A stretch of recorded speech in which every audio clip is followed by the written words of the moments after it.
আমাকে আপনাকে বিশ্বের 700 কোটি মানুষকে 200 কোটি মুসলমানকে আল্লাহ কেন সৃষ্টি করেছেন?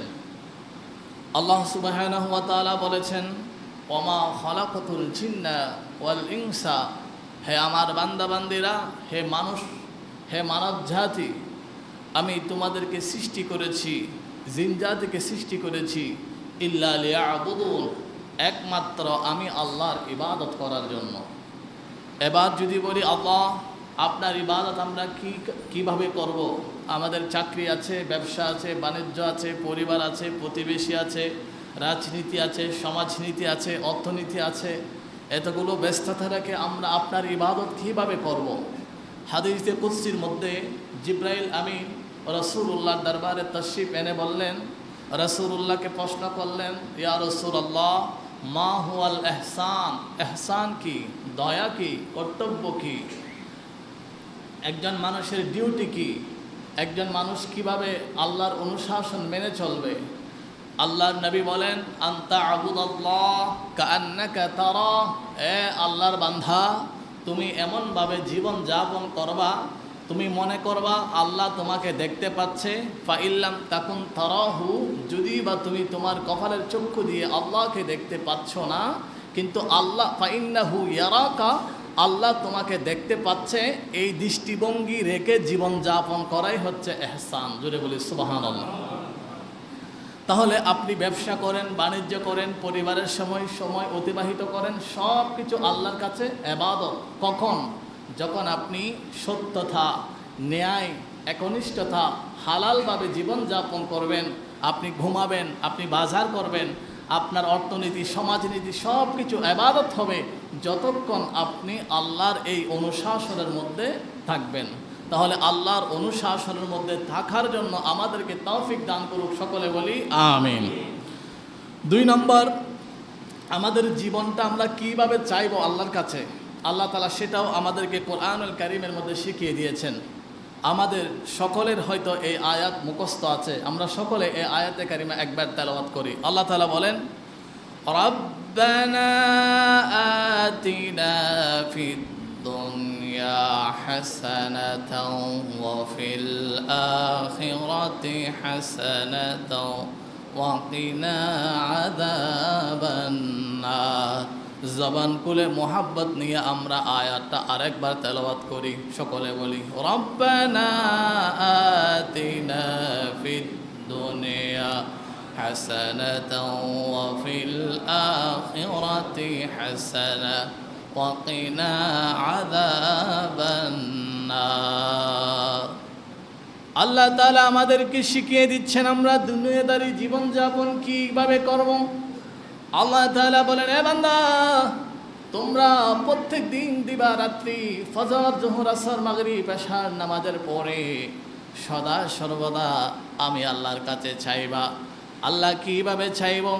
আল্লাহ তাআলা শিখিয়ে দিচ্ছেন, তোমরা চাইবা, এ আমাদের প্রভু, দুনিয়ার হায়াতটা অল্প দিনের, দুনিয়ার হায়াতটা কিভাবে আমরা অতিবাহিত করব, দুনিয়ার হায়াতটা কিভাবে অতিবাহিত করলে আমরা কবরের মধ্যে শান্তিতে থাকব, তোমার রাজা মন্দির হাসিল করব। আল্লাহরে ভয়ঙ্কর অন্ধকার কবর কিভাবে আলোকিত হবে, হাসরের ময়দান আমাদের জন্য নাজাতের উসিলা কিভাবে হবে, এভাবে যখন বান্দা আল্লাহর কাছে দোয়া করবে, আল্লাহ ওই বান্দাকে জীবনে মরণে মুক্তি দিয়ে দিবে। তাহলে এখানে হাসানাতার এক অর্থ হচ্ছে, আমাদের সমাজে একজন মানুষ বাঁচার জন্য আমরা চাকরি বাকরি করি, অর্থনীতির প্রয়োজন। আপনি খাচ্ছেন, ঘুমাচ্ছেন, আপনার বাসা ভাড়া সব কিছু আপনার সম্পর্ক কিসের সাথে? অর্থনীতির সাথে। আমাদের সমাজে 3 ধরনের অর্থনীতি প্রচলিত আছে। একটা হচ্ছে সমাজতান্ত্রিক অর্থনীতি, আরেকটা হচ্ছে মিশ্র অর্থনীতি, আরেকটা হচ্ছে ইসলামী অর্থনীতি। এই যে অর্থনীতিগুলো যদি আমরা সামনে রাখি, সমাজতান্ত্রিক যে অর্থনীতি, এটার যে ব্যাখ্যা, মিশ্র অর্থনীতির যে ব্যাখ্যা, আপনার ইসলামী অর্থনীতির যে ব্যাখ্যা, এখানের মধ্যে আকাশ আর পাতাল বেশ কম। কিন্তু ইসলামী অর্থনীতি এমন এক অর্থনীতি যেখানে একজন মানুষ না খেয়ে থাকবে না, আর সমাজতান্ত্রিক অর্থনীতি হচ্ছে সমাজপতিদের কোটিপতি থাকবে, আর একজনের 1 টাকাও থাকবে না। আমরা মনে করি ইসলাম শুধু নামাজ, রোজা, হজ, জাকাত এগুলো নিয়ে কথা বলে না। আপনি কিভাবে চাকরি করবেন, কিভাবে ব্যবসা করবেন, কিভাবে টাকা ইনকাম করবেন, সেগুলো নিয়েও ইসলাম কথা বলে। অর্থনীতি নিয়ে কোরআনুল কারীমের মধ্যে 700 আয়াত আছে অর্থনীতি সম্পর্কে, 1000 আয়াত আছে রাজনীতি নিয়ে। কোরআনুল কারীমের মধ্যে 6666 আয়াত, 1100 আয়াত আছে বিজ্ঞান নিয়ে। এভাবে একজন মানুষের জীবনে যত জ্ঞানের শাখা প্রশাখা রয়েছে, সব শাখা প্রশাখা কোথায় আছে? কোরআনুল কারীমের মধ্যে আছে। তো আমাদের বিষয়বস্তু হচ্ছে ইসলামী অনুশাসন। তাহলে ইসলামী অনুশাসন হচ্ছে একজন মানুষ কি নীতি কোন নীতি ফলো করবে? ইসলামী অর্থনীতি ফলো করবে। ইসলামী অর্থনীতি কিভাবে করবে? ইসলামী অর্থনীতির 1 নম্বর প্রায়োরিটি হচ্ছে আপনার ইনকাম কী হতে হবে? হালাল হতে হবে। আপনার ইনকাম যদি হালাল হয়, সেখানে অল্প হলেও আমার আল্লাহ বারাকা দান করবেন। সুবহানাল্লাহ। কার্ল মার্কস, অ্যাডাম স্মিথ, ইনাদেরকে বলা হয় আধুনিক অর্থনীতির জনক। কিন্তু এটা নিয়ে অনেক লম্বা আপনার গবেষণা আছে। এটা নিয়ে পিএইচডি হয়েছে ঢাকা বিশ্ববিদ্যালয় থেকে, প্রচলিত অর্থনীতি আর ইসলামী অর্থনীতির মধ্যে। কিন্তু কার্ল মার্কস, অ্যাডাম স্মিথ যদিও বা আধুনিক অর্থনীতির জনক বলা হয়, কিন্তু ইসলামী অর্থনীতি হচ্ছে সমাজকে মুক্তি দেওয়ার অর্থনীতি। কিন্তু আমরা সবাই মুসলমান, কিন্তু আমরা অনুসরণ করি অ্যাডাম স্মিথ এবং কার্ল মার্কসের অর্থনীতি। কিন্তু যদি ইসলামী অর্থনীতি আমাদের মধ্যে থাকে, তাহলে আল্লাহ সুবহানাহু ওয়া তাআলা সমাজ থেকে দারিদ্রতা দূর করবেন। সেই ওয়াদা হচ্ছে কার? আল্লাহর। এরপরে আমরা 2টা অনুশাসনের কথা বলেছি। একটা হচ্ছে মানব সৃষ্টির কারণ, 2টা হচ্ছে ইসলামী অর্থনীতি, প্রচলিত অর্থনীতি। 3 নম্বর আমাদের খুতবার আলোচনার সাথে 3 নম্বর পয়েন্ট হচ্ছে একজন মানুষ কতটুকু পর্যন্ত যাবে, তার শেষ প্রান্ত কোথায়। আমাদের সমাজের অনেক মানুষ মনে করে আমি তার সাথে থাকবো, এলাকার সভাপতি হতে পারলে আমার এখানে গন্তব্য শেষ। আরেকজন ভাবে আমি সংসদ পর্যন্ত যেতে পারলে আমার গন্তব্য শেষ। আরেকজন ভাবে আমি মন্ত্রী হতে পারলে আমার গন্তব্য শেষ, আমার চাওয়া এতটুকু। কিন্তু আমাদের চাওয়া কতটুকু পর্যন্ত থাকতে হবে, সেটা আল্লাহ সুবহানাহু ওয়া তাআলা আমাদেরকে অনুশাসন করছেন। কিভাবে? আল্লাহ সুবহানাহু ওয়া তাআলা সূরা লুকমানের 15 নং আয়াতের মধ্যে বলেন, ওয়াত্তাবি', তোমরা অনুসরণ করো, অনুশাসন মেনে চলো। কিভাবে? বলে সাবিলা মান আনাবা ইলাইয়া, যে অনুশাসন মানলে তোমরা আমি আল্লাহ পর্যন্ত পৌঁছে যাবে। আল্লাহ তুমি পর্যন্ত আমরা কিভাবে পৌঁছবো? আল্লাহ সুবহানাহু ওয়া তাআলা বলেন, তুমি কি দেখো না আমার নবী কিভাবে জীবন যাপন করেছে? সালফে সালিহিন মিনান নবিয়্যিন ওয়াস সিদ্দিকিন ওয়াস শুহাদাই ওয়াস সালিহিন, তারা যেভাবে আমি আল্লাহ পর্যন্ত পৌঁছেছে, তোমরাও সেভাবে আমি আল্লাহ পর্যন্ত পৌঁছো। আর আল্লাহ পর্যন্ত পৌঁছে যাওয়ার পরে তোমার আর কোনো চাওয়া নাই, কারণ আমার আল্লাহ তোমাকে সরাসরি জান্নাত দান করবেন। সুবহানাল্লাহ। তাহলে বাস্তবতা কি? আমরা পৌঁছতে চাই ধনসম্পদ পর্যন্ত, আমরা পৌঁছতে চাই ক্ষমতা পর্যন্ত, আমরা পৌঁছতে চাই ব্যক্তি পর্যন্ত। অথচ ক্ষমতা, ধনসম্পদ, ব্যক্তি মানুষকে মুক্তি দিতে পারে না। গতকালকের প্রধানমন্ত্রী আজকের আসামি, গতকালকের শিল্পপতি আজকের আসামি। তো এই রীতিগুলো মানুষকে মুক্তি দিতে পারে না। আর মানুষ যখন আল্লাহকে প্রভু হিসেবে মানবে, তখন আল্লাহ বলেন, আল্লাহু ওয়ালিয়ুল্লাযীনা আমানু ইউখরিজুহুম মিনায-যুলুমাতি ইলান-নূর। মানুষ যখন আল্লাহকে অভিভাবক হিসেবে মানবে, আল্লাহর অনুশাসন মেনে চলবে, ওই বান্দাকে আল্লাহ সুবহানাহু ওয়া তাআলা আল্লাহ পর্যন্ত পৌঁছে দেবেন। আল্লাহ পর্যন্ত পৌঁছার আমাদের কি করতে হবে? হযরতে মুহিউদ্দিন ইবনুল আরবি রাহমাতুল্লাহি তাআলা আলাইহি, ইনি একজন সলিহিন বান্দা। এনাকে বলা হয় আলেমে আসরার। আলেম অনেক প্রকার, আলেমে আসরার বলা হয় যারা সুফি তত্ত্বের উপর উচ্চতর আলেম, তাদেরকে বলা হয় আলেমে আসরার। আলেমে আসরার যারা, তাদের কাশফ আছে, তাদের কারামত আছে, যেটা আমি করতে পারি না তারা সেটা করতে পারে। আমাদের চক্ষু দিয়ে যা দেখি না, যারা আলেমে আসরার, যাদেরকে আমরা আল্লাহর বলি আউলিয়া কেরাম, তারা সেটা করতে পারেন। যেটা আমাদের পক্ষে অসম্ভব, সেটা আউলিয়া কেরামের পক্ষে সম্ভব কিসের মাধ্যমে? কারামতের মাধ্যমে। তো মুহিউদ্দিন ইবনে আরবি একদিন এভাবে বৈঠক করছেন, বক্তব্য রাখছিলেন। তোর মধ্যে একজন যুবক হঠাৎ করে চোখের পানি জড়িয়ে কাঁদছেন। ওই যুবকটা ছিল মুস্তাজাবুদ দাওয়া। ওই যুবকটা যে কোনো সময় দোয়া করলে আল্লাহ তাআলা কি করতেন? দোয়া কবুল করতেন।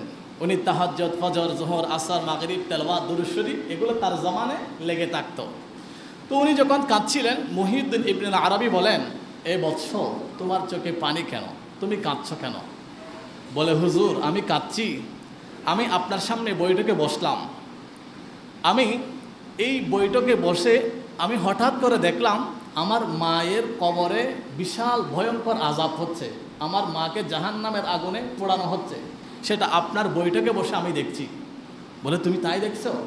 তখন মুহিউদ্দিন ইবনে আরবি, আমরা তো একটু অবসর পেলে আমরা বিভিন্ন গল্প গুজব করি, আমরা অবসর পেলে বা বিভিন্ন আলোচনা করি যেগুলো আমাদের কোনো আলোচনায় নাই। আর্জেন্টিনায় ফুটবলে কখন জিতবে সেটা আমার কোনো আলোচনার বিষয়, কে কয় রান করবে সেটা আমার কোনো আলোচনার বিষয়, কে বসবে, কে উঠবে, কে খাবে, কে সে ওখানে যাবে, এগুলো আমার আলোচনার কোনো বিষয়। কিন্তু আমরা কি করি, ওখানে মেসি গোল করতে পারে নাই, এই জন্য এখানে একজন হার্ট ফেল করে মারা যাচ্ছে, কি ভালোবাসা। ওখানে একজন রান করতে পারে নাই, একজন তার বাজি ধরছে, এই বাজির মধ্যে 10,000 টাকা লস হয়ে গেল, সে ছক্কা মারলেও আপনার কি, সে আউট হলে আপনার কি। কিন্তু আমরা এটা নিয়ে মাথা ব্যথা করি। আমাদের মাথা ব্যথাটা কোথায় থাকতে হবে? আল্লাহ তাআলা বলেন, ওয়াল্লাযীনা হুম আনিল লাগwi মুরিদুন, যারা ইমানদার বান্দা তারা কখনো অনর্থক কাজ করতে পারে না। এগুলো ইমানদারের জন্য অনর্থক কাজ। তো ইমানদার করবে কি? বলে সার্থক কাজ। সার্থক কাজটা কি? মুহিউদ্দিন ইবনে আরবি থেকে শিখুন। উনি বলেন, আমি আজ সকাল থেকে এই পর্যন্ত 70,000 বার লা ইলাহা ইল্লাল্লাহ জিকির করেছি। জোরে বলি, সকাল থেকে এই পর্যন্ত সময়ে 70,000 বার জিকির করা কি সম্ভব একজন মানুষের পক্ষে? বলে, হ্যাঁ। আমার কোনো কাজ নেই, আজকে অফিস বন্ধ, আমার এখানে যেতে হচ্ছে না, আমি ঘুম থেকে উঠলাম, ফজরের পরে আমি হাঁটতে হাঁটতে পড়লাম 100 বার, আবার নামাজ পড়লাম, নামাজ পড়ার পরে পড়লাম 100 বার, আমার ছেলেদেরকে নিয়ে পড়লাম 100 বার, এভাবে নাস্তা করার আগে পড়লাম। এভাবে করতে করতে আমি 70,000 বার কি বলেছি? লা ইলাহা ইল্লাল্লাহ। লা ইলাহা ইল্লাল্লাহকে সংক্ষেপে বলা হয় তাহলিল। আমি তাহলিল করেছি কতবার? 70,000 বার। আর রাসূলুল্লাহ হাদিস শরীফের মধ্যে বলেন, যে ব্যক্তি 70,000 বার তাহলিল পড়ে, ওই ব্যক্তি যদি কোনো মরহুম মা বাবার কবরে সওয়াব বকশিশ করে, আল্লাহ সুবহানাহু ওয়া তাআলা ওই 70,000 বার তাহলিলের উসিলায় ওই মায়ের কবরের আযাব মাফ করে দিবে। এখন ইবনুল আরবি বলেন, আমি তাহলিল পড়লাম, আমি তাহলিল পড়ে এই যুবকের মায়ের কবরে সওয়াব বকশিশ করলাম, আল্লাহ তুমি তার কবরে আযাব মাফ করে দাও। এরপরে দেখলাম ওই যুবক মিটি মিটি হাসছে। মুহিউদ্দিন ইবনে আরবি বলেন, এই যুবক তুমি একটু আগে কান্না করছিলা, তোমার চোখে পানি, এখন তুমি হাসছো, বলে কি? বলে, হুজুর এখন আমি দেখতে পাচ্ছি আমার মাটা জান্নাতের মধ্যে। মুহিউদ্দিন ইবনে আরবি বলে, তোমার মাকে তুমি জাহান্নামে দেখলা, জান্নাতে দেখলা? শুনে নাও রাসূলুল্লাহর হাদিস। রাসূলুল্লাহ বললেন, যে ব্যক্তি মান ক্বালা লা ইলাহা ইল্লাল্লাহ, যে ব্যক্তি একদিনে কিংবা এক সপ্তাহে কিংবা এক মাসে 70,000 বার তাহলিল পড়বে, লা ইলাহা ইল্লাল্লাহ পড়বে, ওই ব্যক্তি যদি কোনো মরহুম কবরের মধ্যে এই সওয়াব বকশিশ করে, আল্লাহ ওই মরহুমের কবরের আযাব মাফ করে দেন। বলে, তোমার মা যখন ভয়ঙ্কর আযাবের মধ্যে আছে, এই কথাটা যখন বলেছিলাম, আমি মুহিউদ্দিন ইবনুল আরবি 70,000 বার লা ইলাহা ইল্লাল্লাহ সকাল থেকে পড়েছি, এটা তুমি তোমার মায়ের কবরে বকশিশ করেছি, আর আমি বকশিশ করার সাথে সাথে তোমার মুখে আমি হাসি দেখতে পেলাম। তার মানে আমার রাসূল যেটা বলেছেন সেটা আমি বাস্তবে দেখতে পেয়েছি। তাহলে আমরা সকাল থেকে সন্ধ্যাবেলা কাকে দিব মামলা, কাকে ফাঁসাবো, কার বিরুদ্ধে সাক্ষী দিব, এগুলো নিয়ে ব্যস্ত থাকি। কিন্তু মুহিউদ্দিন ইবনুল আরবি সকাল থেকে দুপুর পর্যন্ত 70,000 বার তাহলিল পড়েছেন। এই জন্য আমাদের এখানে অনেকে মা বাবা মারা গেলে তাদের জন্য তাহলিল পড়ান, 70,000 বার এই তাহলিল পড়ান। অনেকে খতমে বুখারী পড়ান, খতমে কোরআনুল কারীমের, এগুলো মা বাবার জন্য পড়ান। এগুলো ভালো কাজ, এগুলোকে বা শিরিক বা বেদাত বলার কোনো সুযোগ নেই। এগুলো হাদিসের আলোকে, এগুলো কোরআনের আলোকে। তাহলে ইসলামী অনুশাসন কি? ইসলামী অনুশাসন হচ্ছে আমাদের জবানটা রাখতে হবে কার জিকিরে? আল্লাহর জিকিরে। আর আপনি যদি অনর্থক কাজ থেকে বের হয়ে এসে আল্লাহর জিকিরের মধ্যে থাকেন, তাহলে আল্লাহ সুবহানাহু ওয়া তাআলা আপনাকে আমাকে মুক্তি দান করবেন। এরপরে আমাদের পুরুষ সমাজ কেহ কেহ স্বর্ণ ব্যবহার করে। আমার খুতবার শিরোনাম কি? ইসলামী অনুশাসন আমাদের সমাজের বাস্তবতা। আমি একটা পয়েন্ট বলছি, 4টা বলেছি, 5 নাম্বার হচ্ছে আমাদের অনেক পুরুষ আছে স্বর্ণর চেন দেয়, স্বর্ণের আংটি দেয়, স্বর্ণ ব্যবহার করে, কিন্তু রাসূলুল্লাহ লানত করেছেন। যেই সমস্ত পুরুষ স্বর্ণ ব্যবহার করে তাদেরকে লানত করেছেন। একদিন আমি একজন ব্যক্তিকে বললাম, আপনি তো নামাজ পড়ছেন, আপনার গলায় এত বড় চেন কেন? উনি হাসছেন, হেসে বলে যে এটা বললে কি না, এটা হাসা মানে এটা শরীয়ত নিয়ে ঠাট্টা বিদ্রুপ করা। পুরুষদেরকে স্বর্ণ ব্যবহার করা হারাম করেছেন কে? আল্লাহ। এখন আপনি যদি পুরুষ হয়ে স্বর্ণ ব্যবহার করেন তাহলে আপনি ইসলামী অনুশাসন কি মানছেন না। তাহলে বাস্তবতা হচ্ছে যাদের টাকা আছে, স্বর্ণ আছে, তারা কি করে? গলায় চেন একটা দেয়, এভাবে হাড় একটা দেয়, অথবা আংটি, বড় আংটি একটা দেয়। তাহলে পুরুষদেরকে স্বর্ণ ব্যবহার করা হারাম করেছেন কে? এটা হচ্ছে আল্লাহর আইন, আল্লাহর অনুশাসন। বাস্তবতা কিন্তু ভিন্ন, বাস্তবতা আমরা এটা ব্যবহার করি। তো এখান থেকেও আমাদের বের হয়ে আসা উচিত। তবে হ্যাঁ, আপনি কোথাও সফরে যাচ্ছেন, আপনার টাকা প্রয়োজন, কিংবা আপনার টাকা পয়সা নিলে আপনার কোনো হয়তো সমস্যা হতে পারে, আপনি চাইলে একটা স্বর্ণের মুদ্রা নিতে পারেন। এটা হচ্ছে কোনো এই জরুরতের জন্য স্বাভাবিকভাবে একজন পুরুষ স্বর্ণ ব্যবহার করা হারাম। তাহলে এটা আমাদের ইসলামী অনুশাসন মেনে চলতে হবে। 7 নাম্বার, আমরা মুসলমান। হযরত আবু যর গিফারি একদিন বলেন, ইয়া রাসূলুল্লাহ, আমরা এমন মুসলমান হলাম, আমরা প্রস্রাব কিভাবে করব, পায়খানা কিভাবে করব, সেটাও আল্লাহ আমাদেরকে শিখিয়েছেন। আবু যর গিফারি বলেন, আমরা এমন একটা ধর্মের অনুসারী, Islam is a complete code of life. ইসলাম একটি পরিপূর্ণ জীবন বিধান। আল ইসলামু দীনুন কামিলুন।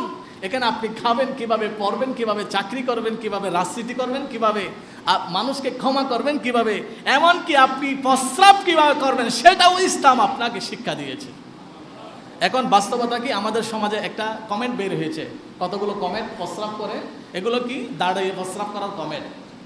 এটা হচ্ছে ইসলামী অনুশাসনের বিপরীত। ইসলামী অনুশাসন কি? একজন মুসলমান মুমিন দাঁড়িয়ে পায়খানা প্রস্রাব করবে না, বসে বসে করবে। এটা হচ্ছে ইসলামী অনুশাসন। এখন দাঁড়িয়ে প্রস্রাব করলে কি হয়? ক্যামব্রিজের আমি একটা আর্টিকেল পড়লাম, ওটা নিয়ে পিএইচডি হয়েছে। দেখলাম দাঁড়িয়ে যারা প্রস্রাব করে, প্রস্রাবটা সরাসরি নালী থেকে আসে, আপনার পিত্রথলিতে বের হয়ে সরাসরি নালী থেকে আসে। এটা স্পিড বের হয় দাঁড়িয়ে বের হলে। দেখবেন একজন মানুষের যদি প্রস্রাব করতে 1 মিনিট সময় লাগে, সে যদি দাঁড়িয়ে করে তাহলে তার লাগবে আধা মিনিট, আর যদি বসে করে লাগবে 1 মিনিট। দাঁড়িয়ে করলে প্রস্রাবটা দ্রুত বের হয়, আর বসে করলে প্রস্রাবটা আস্তে বের হয়। তো আস্তে বের হওয়ার কারণে প্রস্রাবের যে নালী আছে ওইটা পরিষ্কার হয়ে যায়, আর দাঁড়িয়ে করার কারণে, দ্রুত আসার কারণে ওই প্রস্রাবের নালীটা ক্ষয় হয়ে ক্যান্সার হয়ে যায়। তার মানে আপনাকে ইসলাম বসে প্রস্রাব করার জন্য বলেছেন, ক্যান্সার থেকে মুক্ত করার জন্য। আর ওয়েস্টার্ন কালচার, প্রাচ্যত্যভাগ আপনাকে দাঁড়িয়ে প্রস্রাব করার যে কমেন্ট এনে দিচ্ছে, এটাকে আপনাকে ক্যান্সারে যুক্ত করছে। তারা কি করতো ওয়েস্টার্ন কালচারের মধ্যে? তারা একসময়, বেশি না 3-4 বছর আগেও, এখনও তারা কি করে? আপনার পায়খানা প্রস্রাব করে তারা এই পানি খরচ করে না, তারা টিস্যু দিয়ে মুছে ফেলে।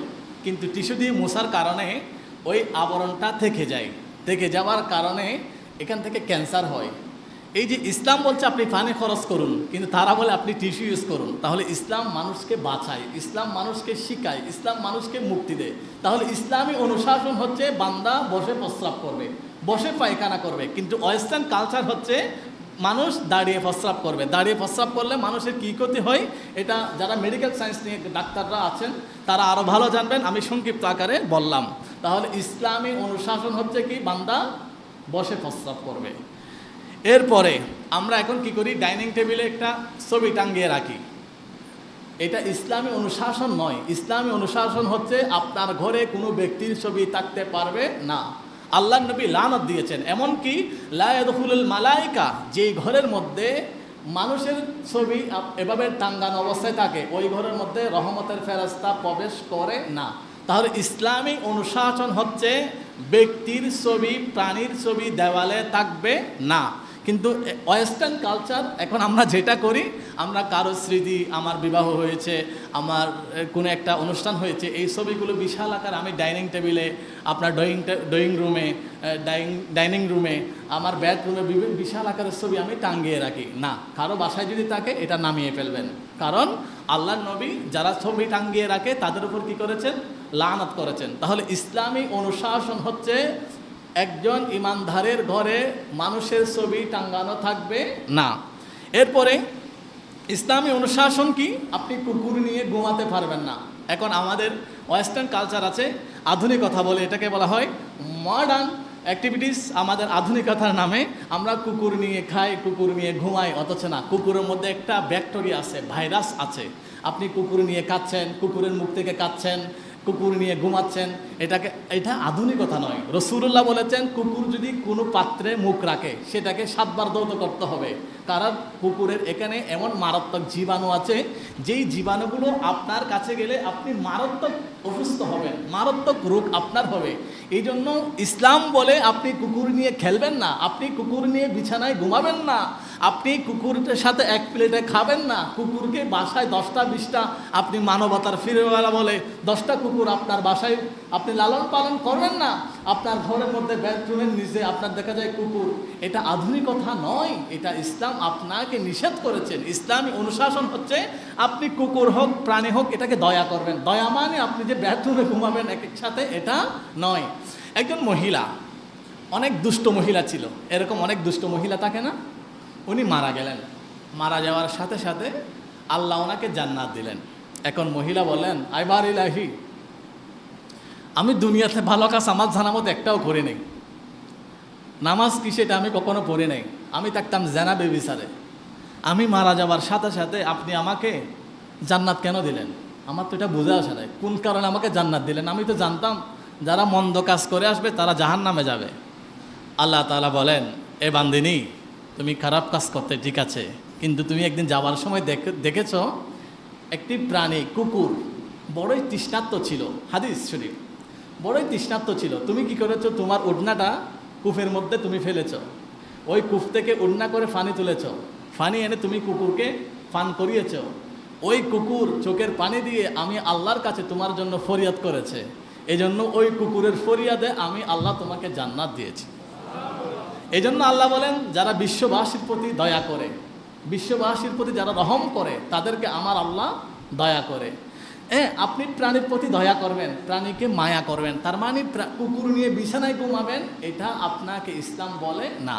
9 নম্বর পয়েন্ট, ইসলামী অনুশাসন বলে, আবার এই কথা বললে আমার সাথে অনেকে রাগ হয়ে যাবে, রাগ হয়ে গেলে আমি হাদিস শরীফ আছে জন্য বলছি, আমাদেরকে হেদায়েত হওয়ার জন্য তৌফিক দান করুক।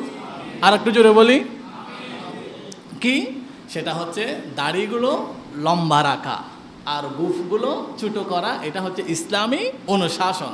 রাসূলুল্লাহ বলেন, আশরাতুম মিনাল ফিতর, ইসলামের বৈশিষ্ট্য হচ্ছে 10টা, তার মধ্যে একটা হচ্ছে নখ ছোটো করা। এখন আধুনিকতা, আমাদের ছেলেমেয়েরা নখগুলো এত লম্বা রাখে, অথচ নখের মধ্যে কত যে ব্যাকটেরিয়া ভাইরাস আছে, এটা নখ ছোটো করা এটা হচ্ছে ইসলামী অনুশাসন। আর নখ লম্বা করা এটা হচ্ছে ওয়েস্টার্ন কালচার। ওয়েস্টার্ন কালচার করা মানে আপনি বরবাদ হয়ে যাওয়া। আর দাড়িগুলো কি রাখা? লম্বা রাখা। একদিন এক সাহাবী রাসূলুল্লাহ দরবারে আসলেন, ওই সাহাবী রাসূলুল্লাহ ওই সাহাবীর দিকে দেখছেন আর মিটিমিটি হাসছেন। রাসূলুল্লাহ দেখছেন আর মিটিমিটি হাসছেন, কোনো কথা বলে নাই। সাহাবী অনেক বেশি খুশি হয়ে গেল। আরেকদিন রাসূলুল্লাহ দরবারে ওই সাহাবী বলে, আমার মন ভালো নেই, আমি রাসূলুল্লাহ দরবারে যাই। ওই সাহাবী রাসূলুল্লাহ দরবারে আসলেন, দেখলেন অন্যদিন যেভাবে রাসূলুল্লাহ হাসছেন, আজকে ওই সাহাবীর দিকে তাকাচ্ছেন না, হাসছেন না। তখন সাহাবী বলেন, ইয়া রাসূলুল্লাহ, আমি আরেকদিন আসছিলাম আপনার দরবারে, আপনি আমার দিকে অনেকবার তাকিয়েছিলেন, অনেক হাসছিলেন, কিন্তু আজকে আপনি হাসছেন না, কারণটা কি? আজকে আমার দিকে আপনি তাকাচ্ছেন না। বলে, সাহাবী, আমি তোমার দিকে তাকাচ্ছি না, তোমার মুখে 2টা দাড়ি ছিল, ওই দাড়িগুলো ধরে ধরে ফেরেশতারা এভাবে খেলতো। আমি আজকে তোমার চেহারার দিকে দেখলাম, তোমার দাড়িগুলো নাই, ফেরেশতারা খেলছে না, এখানে শয়তান বাসা বেঁধেছে। আমি ওই দিন ফেরেশতাদের উৎফুল্ল দেখেছি, ফেরেশতাদের জলুস দেখেছি, ফেরেশতাদের খুশিমনা দেখেছি, কিন্তু আজকে দেখলাম সেখানে শয়তানের বাসা, এই জন্য আমি তোমার দিকে তাকাচ্ছি না। তাহলে দাড়ি রাখা এটা কি? সুন্নাত। দাড়ি রাখলে কি হয়? ব্রেন সুস্থ থাকে। এটা বিজ্ঞান বলে। দাড়ি রাখলে কি হয়? হার্ট সুস্থ থাকে। দাড়ি রাখলে কি হয়? আপনার যে একটা মনোবলটা শক্ত থাকে। বলে না দাড়ি বুড়া হলে রাখবো না, দাড়ি বুড়া হলে রাখার জিনিস নয়, দাড়ি জোবান হলে রাখার জিনিস। বুড়া হলে তো বাঁদরও সোজা হয়ে যায়, বুড়া হলে তো বাঘও সোজা হয়ে যায়। এই বাঘ সারাটি বৎসর প্রাণী ঘাস করে খায়, কিন্তু যখন বুড়া হয়ে যায় তখন সামনে হরিণ চলে গেলেও বাস, আর হরিণ মনে করে মানে বাঘ ভালো হয়ে গেছে, বাঘ বলে না আমি ভালো হই না, এখন আমার কি তোমাকে শিকার করার জন্য আমার কি নেই, শক্তি নেই। বুড়া হলে সবাই সোজা হয়, ঠিক আছে। এই দাড়িটা যৌবনকালে রাখার জিনিস। তবে হ্যাঁ, যারা রাখেন না তাদেরকে আমি বা কোনো ইগনোর করছি না, আমি এটা রাসূলুল্লাহর হাদিস শরীফটা বললাম, আপনারা ভুল বুঝবেন না। এটা একটা ভালো আমল, আপনি যদি রাখতে পারেন এটা আপনার জন্য অত্যন্ত অত্যন্ত বেটার নয়, বেস্ট ইউর লাইফ। আপনি যে এটা যখন দাঁড়িয়ে রাখবেন আপনার জীবনে একটা ভালো কিছু দিবে, অন্তত কিছু না পান। এই কাতালগঞ্জ আবাসিক এলাকার এই রাস্তা থেকে ওই রাস্তাতে গেলে আপনি 10টা সালাম পাবেন। আপনি যদি দাঁড়িয়ে নিয়ে হাঁটেন অন্তত পক্ষে মানুষ আপনাকে 10টা সালাম হলেও দিবে। তো সালাম দেওয়া মানে কি? সালাম দেওয়া মানে আপনাকে সম্মান করা, আপনাকে অনার করা, আপনাকে রেসপেক্ট করা। আপনাকে যখন অনার করবেন, আপনাকে সালাম দিবেন, এটা শুধু রেসপেক্টের মধ্যে সীমাবদ্ধ নয়, এটা হচ্ছে একটা দোয়া। আসসালামু আলাইকুম মানে কি? আল্লাহ আপনার উপর রহমত শান্তি দান করুক। তাহলে এটা দোয়া। এই দোয়ার একটা পাওয়ার মাধ্যম হচ্ছে কি? দাড়ি। একদিন এক অন্ধ ব্যক্তি রাসূলুল্লাহ দরবারে আসলেন। ইয়া রাসূলুল্লাহ, চোখের জ্যোতি নেই, মন চাই একবার চোখের আলো দিয়ে পৃথিবীটা দেখি। বলে দেখতে চাও? বলে সিদ্দিক আকবরের দাড়ি ধরে তুমি সিদ্দিক আকবরের দাড়ির উসিলায় আল্লাহর কাছে দোয়া করো। ওই ব্যক্তিটা, অন্ধ ব্যক্তিটা সিদ্দিক আকবরের দাড়ি ধরলেন। বলে আল্লাহ, সিদ্দিক আকবরের দাড়ি ধরলাম, আজকে সিদ্দিক আকবরের দাড়ির উসিলায় আমার চোখের দৃষ্টি ফিরিয়ে দাও। ওই ব্যক্তি দোয়া করার সাথে সাথে আমার আল্লাহ জন্মান্ধ ব্যক্তিকে চোখের দৃষ্টি ফিরিয়ে দিলেন। আপনি মারা গেলেন, কখন মারা যান, কখন মারা যায় আমরা জানি না। এখন যদি মারা যায়, অন্তত পক্ষে পথের মধ্যে একজন মানুষ যদি মারা যায়, তার মুখে যদি দাড়ি না থাকে, তাহলে শরীয়তের ফায়সালা হচ্ছে তার পোশাক, পরনের পোশাক খুলবে, তার ফাইজামা খুলবে, লুঙ্গি খুলবে। লুঙ্গি খুলে কী করবে? তাকে খতনা করিয়েছে কিনা, সুন্নত করিয়েছে কিনা এটা দেখবে। তা আপনার মুখে যদি দাঁড়িয়ে থাকে তাহলে আপনার ফাইজামা লুঙ্গি এটা খুলতে হবে না। তাহলে এই যে আপনার পায়জামা প্যান্ট লুঙ্গি খোলা, এটা একটা অসম্মানই না? তাহলে আপনার দাঁড়িয়ে থাকার কারণে আল্লাহ সুবহানাহু ওয়া তাআলা আপনাকে কি দিচ্ছেন? সম্মান দিচ্ছেন। তাহলে এই দাড়ি তো আপনি দুনিয়ার এই ধার্মিকভাবে আপনার এই মেডিকেল সায়েন্স মতে আপনি তো সুস্থ থাকবেন, কিন্তু আল্লাহ সুবহানাহু ওয়া তাআলা এই দাড়ি নিয়ে যখন কবরে যাবেন, আপনি নামাজ পড়েছেন, রোজা রেখেছেন, এটা দেখা যাবে না, কিন্তু আপনি যে দাড়ি নিয়ে কবরে গেছেন এটা দেখা যাবে। এই জন্য আপনার দাড়ির উসিলায় হলেও আমার আল্লাহ আপনাকে কবর আযাব মাফ করে দেবে। আবার অনেক দাড়িওয়ালা আছে, দাড়ি রেখে ঘুষ খায়, সুদ খায়, দুর্নীতি করে, দাড়ি রেখে জুলুম বাস করে। না, জুলুমের শাস্তি জুলুমের এখানে। আপনার দাড়ি রেখে যে আবার দাড়ি রেখে যে আপনার হজ করলে, দাড়ি রেখে যে গিয়া করলে, এখানে দাড়ি যে আপনাকে মুক্তি দিবি এরকম না। দাঁড়িয়ে রাখতে হবে, আবার দাড়ির সম্মান আপনার ইমানদারের কাছেও করতে হবে। আপনি দাড়ি নিয়ে 10 বছর 15 বছর দুর্নীতি করেছেন, তাহলে এই দাড়ি আপনাকে মুক্তি দিবে না, এই দাড়ি আপনাকে বেইজ্জত করবে। তাহলে দাড়ি রাখতে হবে, আবার দাড়ি রাখা ইমানদারের কাজগুলোকে আমাদের প্র্যাকটিস করতে হবে। তাহলে এটা হচ্ছে দাড়ি রাখা ইসলামী অনুশাসন, আর দাড়ি না রাখা ইসলামী অনুশাসনের বিপরীত। তাহলে আমরা আইন অনুশাসন মানব কার? এটা যদি মানি তাহলে এটা আমরা করার জন্য চেষ্টা করব। সকলে বলি ইনশা, আরো যদি বলি ইনশা। এরপরে আমার মতের সাথে না মিললে আমি আপনাকে ঘর থেকে বের করে দেব, সমাজ থেকে বের করে দেব, আপনার নামে মামলা দেব, আপনার নামে আমি মিথ্যা সাক্ষী দিয়ে খুন করব। এটা ইসলামী অনুশাসনের বিপরীত। কারণ আপনি একজনের নামে যদি মিথ্যা সাক্ষী দেন তাহলে আপনি পুরো বিশ্ববাসীকে ধ্বংস করেছেন। কোরআন বলে মান কাতালান নাসা, যে ব্যক্তি একজন মানুষকে মারে, একজন মানুষের বিরুদ্ধে সাক্ষ্য দেয়, তাহলে ফাঁকা আন্নামা কাতালান নাসা জামিয়া, সে যেন পুরো বিশ্ববাসীকে গলা টিপে মারল, সে যেন পুরো বিশ্ববাসীর বিরুদ্ধে মিথ্যা সাক্ষী দিল। তাহলে ইসলামী অনুশাসন হচ্ছে কি করা? খুন না করা, মিথ্যা সাক্ষ্য না দেওয়া, সুযোগ পেয়ে কারো নামে কোনো মিথ্যা অভিযোগ না করা, এটা হচ্ছে ইসলামী অনুশাসন। আল্লাহ নবী বলেন ইন্নাস সিদাকা ইয়াহদি ইলাল বিররা, যে ব্যক্তি সদা সর্বদা জবান দিয়ে সত্য কথা বলে, এই সত্য কথা বলা তার জন্য উত্তম ইবাদত। এই উত্তম ইবাদত ইয়াহদি ইলাল বিররা, এই উত্তম ইবাদত তাকে কোথায় নিয়ে যাবে? ওয়া ইন্নাল বিররা ইয়াহদি ইলাল জান্নাহ, আল্লাহ তাআলার জান্নাত পর্যন্ত পৌঁছে যাবে। সুবহানাল্লাহ। ইসলামে কিভাবে ইজি। আজকে থেকে আপনি মিথ্যা কথা ছেড়ে দেন। আপনি আজকে নিয়ত করেন আমি জীবন গেলেও মিথ্যা বলবো না, দেখবেন আমার আল্লাহ আপনাকে সম্মান দিবে। মিথ্যা কথা বলে আপনি স্বাভাবিক লাভবান হতে পারবেন, কিন্তু সম্মান পাবেন না। মিথ্যা সাক্ষ্য দিয়ে মিথ্যা সব কিছু করে আপনি সাময়িক কিছু ফায়দা লুটতে পারবেন, স্থায়ী কিছু পাবেন না। মিথ্যা ছেড়ে দিন, মিথ্যা সাক্ষ্য ছেড়ে দিন, মিথ্যা কথা ছেড়ে দিন, মিথ্যা ব্যবসা, মিথ্যা সব কিছু ছেড়ে দিন। মিথ্যা ছেড়ে দেওয়ার সাথে সাথে আমার আল্লাহ আপনাকে টেনে নেবেন। আর আপনি যদি মিথ্যা বলেন তাহলে আল্লাহ যে কথাটা বলেছে সেটা শুনে নেন। সেটা কি? ফালা আনাতুল্লাহ, ফালা আনাতুল্লাহ, ফালা আনাতুল্লাহ। আল্লাহ লানত দিচ্ছেন কাদের উপর? আলাল কাযিবিন, যারা মিথ্যাবাদী। এই জন্য আপনি মিথ্যা কথা বলে, মিথ্যা রাজনীতি, মিথ্যা অর্থনীতি, মিথ্যা সমাজনীতি করে যদি আপনি হাজার ইবাদত করেন, আপনি মুক্তি পাবেন না। কারণ আপনাকে লানত দিচ্ছেন একজন, তিনি কে? এই জন্য নামাজ পড়বেন, রোজা রাখবেন, সব কিছু করবেন, তবে মিথ্যা সাক্ষ্য, মিথ্যা কথাগুলো ছেড়ে দিতে হবে। তাহলে মিথ্যা বলা এটা ইসলামী অনুশাসন নয়, মিথ্যা না বলা এটা হচ্ছে ইসলামী অনুশাসন। এরপরে আমরা এই যে পায়ের নিচে যে একটা গোড়ালি আছে, এই গোড়ালির নিচে অনেকে কাপড় পরে, এই কাপড়টা গোড়ালির নিচে না পড়া হচ্ছে ইসলামে অনুশাসন, আপনার গোড়ালির উপরে পড়া। বিজ্ঞান বলছে, আমি আর ব্যাখ্যা করছি না, সময় সংক্ষেপ। বিজ্ঞান বলছে, ইসলাম তো বলছে রসুলুল্লাহ তো আজ থেকে ১৫০০ বছর আগে এই কথা বলেছে। বিজ্ঞান বলছে যারা গোড়ালির নিচে কাপড় পরে তাদের ব্রেনটা তাড়াতাড়ি অসুস্থ হয়ে যায়, মানসিক রোগী হয়ে যায়। তাহলে এই যে পায়ের গোড়ালির নিচে কাপড় না পরা এটা হচ্ছে ইসলামী অনুশাসন। এরপরে গীবত না করা, হিংসা না করা। আপনি হিংসা করে যদি 1000 রাকাত নামাজ পড়েন, 1000 বার হজ যাকাত করেন, আপনি অমুক একজন ব্যক্তি হতে অনেক কিছু লাগে, কিন্তু তার বিরুদ্ধে যেতে কিছু লাগে না, তার বিরুদ্ধে যেতে কোনো যোগ্যতা লাগে না, তার বিরুদ্ধে আপনি একটা মিথ্যা সাক্ষ্য দিয়ে দিলেন, তাহলে একটা হিংসা করলেন, তাকে না মারার জন্য আমি একটা হিংসুক মনোভাব প্রকাশ করলেন, তাহলে কি হবে? আল্লাহ নবী বলেন, ইন্নাল হাসাদা ইয়াকুলুল হাসানাত কামা তাকুলুন নারাল খাতাব। একটা বিশাল বিল্ডিংতে এক ফোঁটা আগুন দুলিশাত করে দিতে পারে, তেমনিভাবে এক ফোঁটা হিংসা যদি একজন মানুষের অন্তরে থাকে, ওই হিংসার কারণে ব্যক্তির 100 বছরের ইবাদত নষ্ট হয়ে যাবে। আল্লাহ তাআলা আমাদেরকে হিংসা থেকে মুক্তি রাখুক। এরপরে কি করা? বিনয় করা, অহংকার না করা, জিকির করা। লাস্ট পয়েন্ট, আমাদের সন্তানদেরকে আদব শিক্ষা দেওয়া। রাসূলুল্লাহ বলেন, আদ্দিবু আওলাদাকুম। সন্তানকে মেডিকেল, সন্তানকে ইঞ্জিনিয়ার, সন্তানকে সব কিছু বানানোর আগে কি শিক্ষা দিতে হবে? আদব। রাসূলুল্লাহ বলেন, আদ্দিবু আওলাদাকুম। আজকে আমাদের সমাজে, দেশে একটা জিনিস পরিলক্ষিত হচ্ছে, ক্লাস 6, 7, 8, 9 পড়ে ছেলেরা, তাদের কোথায় ভবিষ্যৎ? তারা স্কুলের প্রধান শিক্ষককে ধরে জোর করে জুতা মেরে প্রধান শিক্ষকের চেয়ার থেকে নামিয়ে দিচ্ছে। বলে এক দাবি, কি একটা বলে, এক দাবি এক ইয়া বলে, পদে ত্যাগ। একজন শিক্ষক, যারা এখানে অনেক শিক্ষক আছে, আমি একজন শিক্ষক, আমরা যারা এখন প্রবাসক, আমাদের 10 বছর, আমাদের এখানে রাজনীতি আছে কিনা আপনারা বুঝুন।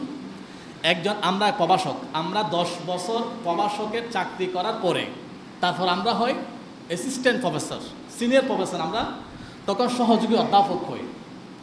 10 বছর প্রবাসকের চাকরি করার পরে তারপর কি হয়? একজন সিনিয়র অধ্যাপক হয়। 3 বছর সিনিয়র অধ্যাপক থাকার পরে একজন প্রধান শিক্ষক হয়। তার মানে 13 বছর শিক্ষকতা করে একজন মানুষ প্রধান শিক্ষক হয়, প্রিন্সিপাল হয় 13 বছর শিক্ষকতা করার পরে। আপনি এই 13 বছর শিক্ষকতা করার পরে একজন মানুষ যদি প্রধান শিক্ষকের চেয়ারে বসে, আপনার ছেলে ক্লাস 5-এ পড়ে, এই ক্লাস 5-এর ছেলে যদি এই শিক্ষককে যদি জুতা মেরে নামাই দেয়, এই ছেলের কপালে ফেরওয়ান ছাড়া আর কিছু জুটবে না। আপনি বড় ইবাদত, বড় ব্যবসায় দিয়ে কিছু করতে না পারেন, কিন্তু মানুষের দোয়া দিয়ে অনেক কিছু করতে পারবে। মানুষের যোগ্যতা দিয়ে কিছু করতে না পারলে দোয়া দিয়ে অনেক কিছু করতে পারে, কিন্তু বদদোয়া দিয়ে কিছু করতে পারে না। শিক্ষক হচ্ছে আমাদের মাথার তাজ। রাসূলুল্লাহ কি ছিলেন? বিজ্ঞানী ছিলেন। রাসূলুল্লাহ সমাজ সংস্কারক ছিলেন। রাসূলুল্লাহ মানুষের মধ্যে যত গুণ আছে সবগুলো রাসূলুল্লাহর মধ্যে ছিল। রাসূলুল্লাহ বিজ্ঞানী ছিলেন, সায়েন্টিস্ট ছিলেন, ডাক্তার ছিলেন, সব কিছু ছিলেন, কিন্তু রাসূলুল্লাহ নিজেকে একটা পরিচয় দিতেন, কি জানেন? বুইস্তু মুআল্লিমান, আমি একজন শিক্ষক। শিক্ষক পরিচয় দিতেন রাসূলুল্লাহ। শিক্ষকের মর্যাদা অনেক বেশি। আপনি মন্ত্রীকে কে পড়িয়েছে? শিক্ষক পড়িয়েছে। আপনি ডাক্তারকে কে পড়িয়েছে? শিক্ষক পড়িয়েছে। আপনি বিজ্ঞানীকে কে বানিয়েছে? শিক্ষক বানিয়েছে। শিক্ষক ছাড়া কোনো সভ্য সমাজ কল্পনা করা যায় না। আপনি আপনার সন্তানকে একটু শিক্ষিত বানাচ্ছেন, এই শিক্ষককে যে একটা অপমানই করার যে আমাদের এখানে সমাজে একটা টেন্ডেন্সি চালু হয়ে গেছে, এটা কিন্তু আমাদের সমাজের জন্য, দেশের জন্য একটা রেড সিঙ্কেল। আল্লাহ তাআলার পেয়ারা হাবিব কোরআনুল কারীমের যে প্রথম শব্দ, এটা এখানেও শিক্ষারিয়ে বলেছেন, ইকরা, তুমি পড়ো, এখানে শিক্ষার কথা বলেছেন। এবং কোরআনের মধ্যে বলেছেন হাল ইয়াস্তাউিল্লাযীনা ইয়া'লামুনা ওয়াল্লাযীনা লা ইয়া'লামুন, যারা শিক্ষক তারা কখনো সাধারণ মানুষ থেকে অনেক মর্যাদা উপরে, শিক্ষকের অনেক মর্যাদা আছে। তাহলে এই জন্য রসুল্লাহ প্রত্যেক নবী রসুলকে কি বানিয়েছেন? রসুল্লাহ শিক্ষক বানিয়েছেন। আল্লাহ তাআলা বলেন হুয়াল্লাযী বা'আসা ফিল উম্মিয়িনা রাসূলাম মিনহুম, আল্লাহ তাআলা প্রত্যেক নবী রসুলকে শিক্ষকতার কি দিয়েছেন? গুণ দিয়েছেন। এই জন্য শিক্ষকদের সাহাবীরা সম্মান করতেন শিক্ষকদের। একদিন আব্দুল্লাহ বিন আব্বাস যাচ্ছিলেন, হযরতে যায়েদ ইবনে সাবিতকে এইভাবে দাঁড়িয়েছেন। তো যায়েদ ইবনে সাবিত বলেন, আপনি রসুলুল্লাহ চাচাতো ভাই, আপনি এভাবে দাঁড়াচ্ছেন কেন? বলে, আপনি একজন শিক্ষক, এই জন্য আমি দাঁড়াচ্ছি। হযরত ইমাম আযম আবু হানিফা যখন রাতে ঘুমাতেন, উনি এভাবে বসে আছেন। 16 দিন একটা সফর করেছেন, উনি ঘুমাচ্ছেন না। বলে, হুজুর আপনি ঘুমাচ্ছেন না কেন? বলে, এদিকে ক্যাবলা, এদিকে মদিনা, এদিকে আমার শিক্ষকের ঘর, আমি কিভাবে ফা দিব? এই জন্য আমার শিক্ষকের ঘরের দিকে ফা না দিয়ে আমি সারা রাত বসে আছি। তাহলে শিক্ষকদের মর্যাদা অনেক বেশি আল্লাহ সুবহানাহু ওয়া তাআলা রাসূলুল্লাহ দিয়েছেন। আল্লাহ সুবহানাহু ওয়া তাআলা, আমি আমার যে আজকের বক্তব্যর মূল সামারি কথা, সেটা হচ্ছে ইসলামী অনুশাসন আমাদের বাস্তবতা। আমি 20টা পয়েন্ট বলেছি, আর আমি রিভিউ করছি না। আল্লাহ সুবহানাহু ওয়া তাআলা এই ইসলামী অনুশাসনগুলো আমাদেরকে মেনে চলার জন্য তৌফিক দান করুন।